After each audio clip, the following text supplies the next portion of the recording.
हाँ, 1 साल पहले महागठबंधन फिर से बना था।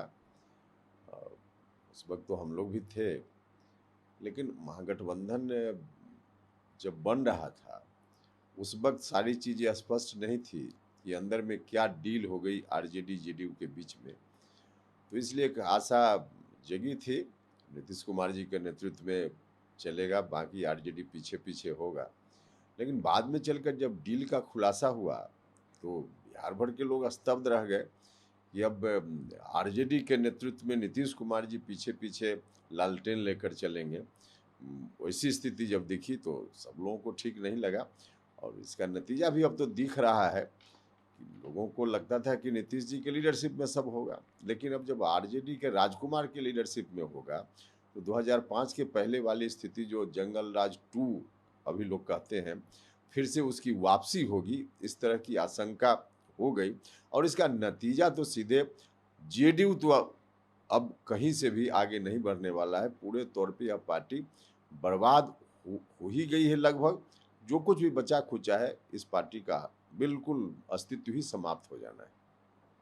अमित शाह जो बिल लाया गया था दिल्ली टेरिटरी के लिए, उस पर बोलते हुए कहा कि जदयू का जन्म ही कांग्रेस का विरोध और आरजेडी का विरोध करके हुआ था।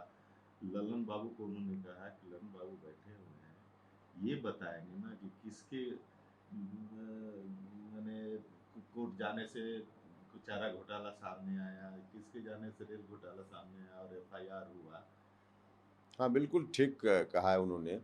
हम लोग भी 1994-95 के उस दौर को हमने भी देखा है और नीतीश जी के नेतृत्व में उस दौर से बिहार को बाहर निकालने के लिए ही समता पार्टी का जन्म हुआ, जॉर्ज फर्नांडिस साहब के नेतृत्व में।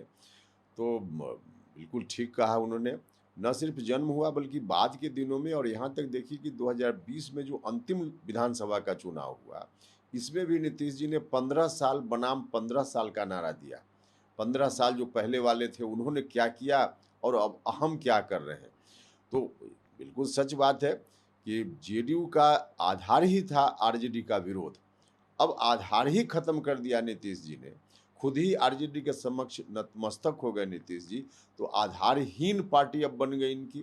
तो इस रूप में अब नीतीश कुमार जी ने एक तरह से कहिए कि खुद ही अपने पैर में कुल्हाड़ी मार ली, पूरे तौर पे इनका आधार ही समाप्त हो गया। आज यही स्थिति है, इसलिए ठीक कहा उन्होंने। राहुल गांधी की सांसदी फिर से रिस्टोर हो गई, सभी लोग खुश हैं।